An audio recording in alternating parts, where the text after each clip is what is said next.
Բարև ձեզ, Արևմտյան Հայաստանի հեռուստաընկերության հերթական լուրերն են։ Դևշիրմեեն մինչև թվային արխիվներ, ինքնության ճնշման երկար պատմությունը բացահայտված Թուրքիո պետության կողմէ, Արամ Քարամանուկյան սուրիական բանակի հիմնադիրներեն մեկը, Հալեբի հայաշատ տղամասին մեջ փախումներ են, Սուրբ Ծնունդին հաջորդող մերելոցը չեղյալ հայտարարված է, 44 օրյա պատերազմին նահատակված հերոսի դունը հրթեհված է, 3 անչափահաս երեխաներ օգնության գարիքն ունին։ Ծանոթացեք Վահե Գոստանյանին, հայկական կատան սերունդները միավորող ավանդությունը։ Արմենակ Ապրամյան գկրե Գարին Թուրքիո ղարաբարության կողմէ վերջերս ի Դևլետ հարթակին վրա գործարկված պաշտոնական գենեալոգիական ծառայության բացումը, որ քաղաքացիներուն հնարավորություն կտա իրենց ծագումը հետաքրքրելու մինչև 19-րդ դարու կեսերը, առաջացուցած է ինքնության անսպասելի ցնցումը։ Սակայն այս հավաքական զարմանքը ամբողջությամբ ըմբռնել կարելի չէ առանց անդրադառնալու Օսմանյան կայսրության ավարտեն շատ առաջ ձևավորված համագարկիմը, որ եղած է անոր ամենեն կառուցվածքային եւ ամենեն բռնի մեխանիզմերեն մեկը Դևշիրմեն։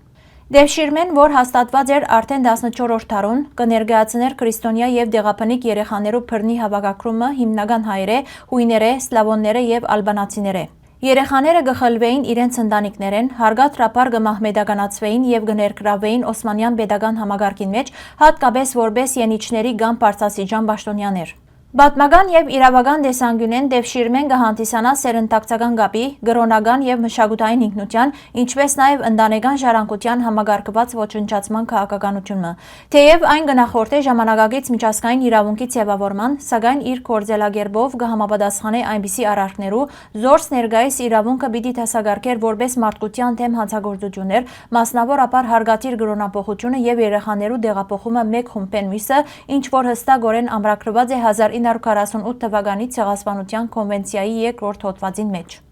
Այսօր պատմաբանները կշեշտեն կառուցվածքային շարունակականությունը Դևշիրմեի եւ Օսմանյան կայսրության վերջին շրջանին, ապա Թուրքիո հանրապետության գազམավորման ընթացքին իրականացված քաղաքականություններուն միջև։ Հայրուն թեմ իրականացված ցեղասպանության ժամանակաշրջանին զանգվածային կոտորածներուն զուգահեռ գործադրված են նմանատիպ մեխանիզմներ՝ երեխաներու արևանքում, հարգատիր գրոնապողություն, մահմեդական ընտանիքներու կողմէ բարդարդրված որդեգրություն, անուններու եւ ինքնության փոփոխություն։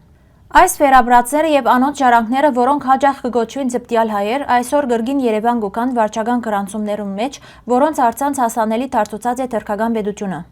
Օսմանյան նոֆուս տեֆտերները եւ հանրապետական գրանցումները, որոնք այսօր մասամբ հասանելի են ի Դևլետի միջոցով, կպահպանեն այս խզումներու հետքերը, դավանանքի նշումներ, ղարքավիճակի փոփոխություններ, ինչպես նաեւ ամբողջ բնակչություններու հանգարձակի անհետացումներ Արևմտյան Հայաստանի բռնագրաված որոշ շրջաններուն մեջ։ Միջազգային իրավունքի տեսանկյունեն այս արխիվները կարևոր ապացուցողական նյութ կներկայացնեն։ Միջազգային դատական գործելագերբը, հատկապես միջազգային քրեական դատարաններու նախատեպերը կճանչան վարչական փաստաթուղթերու վճռորոշ արժեքը զանգվածային հանցագործություններու դիտավորությունը, համագարկված բնույթը եւ մասշտաբը հաստատելու համար։ Այս իմաստով գենեալոգիական հարթակին բացումը կգործե որպես ագամա բացահայտումը, հակադրության մեջ տնելով պաշտոնական ժխտողական խոսույթը պետության իսկ ստեղծած աղբյուրներուն հետ։ Այն, ինչ զենքով փորձեցին ճնչել, այսօր արխիվները կդարձնեն տեսանելի։ Հարգելի հայրենագիտներն ամբողջությամբ կարելի է կարդալ մեր պաշտոնական կայքեն։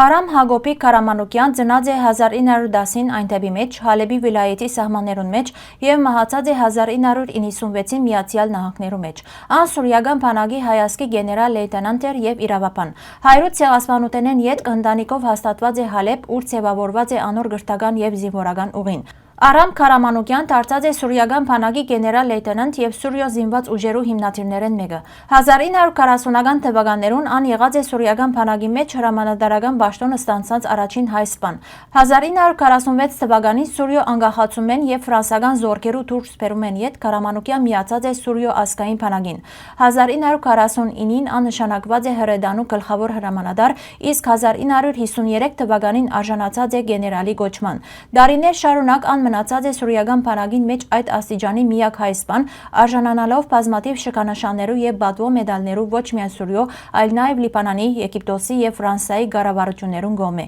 Զինվորական ծառայության զուգահեռ ան զբաղած է նաեւ քրական գործունեությամբ, հեղինակած է շարմը գիրքեր, որոնց մեջ արդացոլած է իր կյանքի փորձն ու աշխարհայացքը։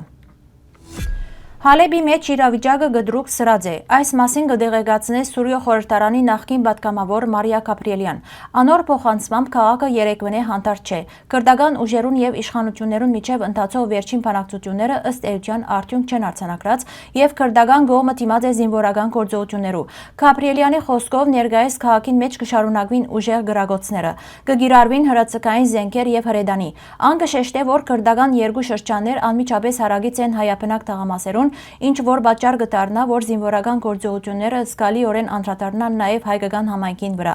Անոր դեղեկացմամբ առավոտյան ժամերուն իրավիճակը համեմատաբար խաղաղ եղած է։ Հայկական համայնքը մասնակցած է սովորական ղարքով մատուցված պատարագին, իսկ թեմակալ առաջնորդը ընդունած է հավատացյալներու շնորհավորանքները։ Սակայն կեսօրին իրավիճակը գդրուկ փոխված է եւ ներկայիս քաղաքը գրեթե ամայի վիճակի մեջ կգտնվի։ Կեսօրեն յետք նահանգապետին գոմե հայտարարված է, որ դպրոցներն ու պետական հաստատությունները փակ պիտի մնան եւ գարկադրված է հնարավորինս հեռու մնալ քրդական թաղամասերեն։ Դունե դուրս գալը արգելված չէ, սակայն խորհուրդ կդրվի զսկուշելալ։ Միևնույն ժամանակ Կանցասար բարբերականը իր հայտարարության մեջ կնշե. Հալեբի հայաշատ հատվածին մեջ փախումներ դեղի կունենան։ Սուրբ Ծնունդին հաջորդող մերելոցը չեղյալ հայտարարված է։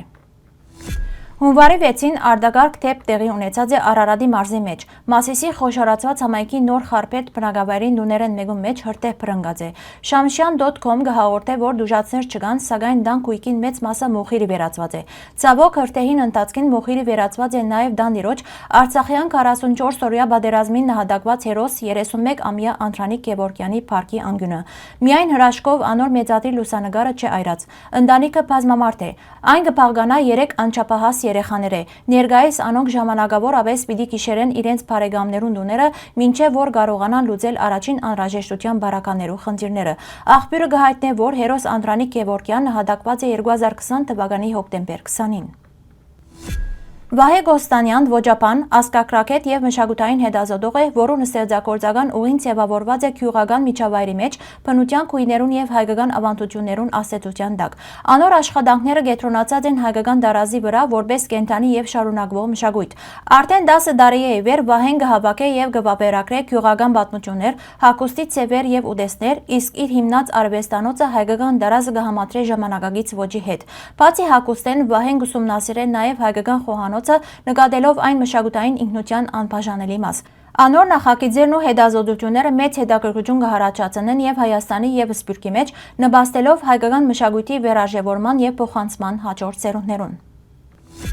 Հայկական գաթան սերունդները գաբող ամուր օղակ մնե։ Ամանորի նախորյակին ընտանիքները միասին կմասնակցին պատրաստության։ Մեկը խմորը կհունցե, մյուսը խորիզը կպատրաստե, երրորդը կծեվավորե գաթայի երեսը, իսկ փոքրիկները հավատքով կսպասեն առաջին գդորին։ Հատուկ գաթան հաջող իր մեջ կբահե փոքրիկ գախնիկը, մեդաղատրամ կամ նշան, որ կհարկվի որպես բարի նշան նոր դարվան։ Այս ավանդությունը միայն համի համար չէ, այն խորհուրդ մը կգերտե ընտանիքի գաբերը, հին սովորությունները եւ ազգային հիշողությունը բահելով կենթանի։ Տոնական սեղանին հայկական գաթան կներկայանա որպես հույսի, հավատքի եւ բարի ակնկալություններու գրող։ Հիշեցնելով, որ յուրաքանչյուր դարի նոր էջ մը կբացվի, բայց հին ավանդությունները միշտ կուղեկցին մեզ հիշեցնելով մեր ժառանգության ուժը եւ շարունակությունը։ Հարգելի հայրենագիտներ, այսօրվան համար այսքան ենք նախատեսած։ Շնորհակալություն ձեր ուշադրության համար։ Լավ մնացեք։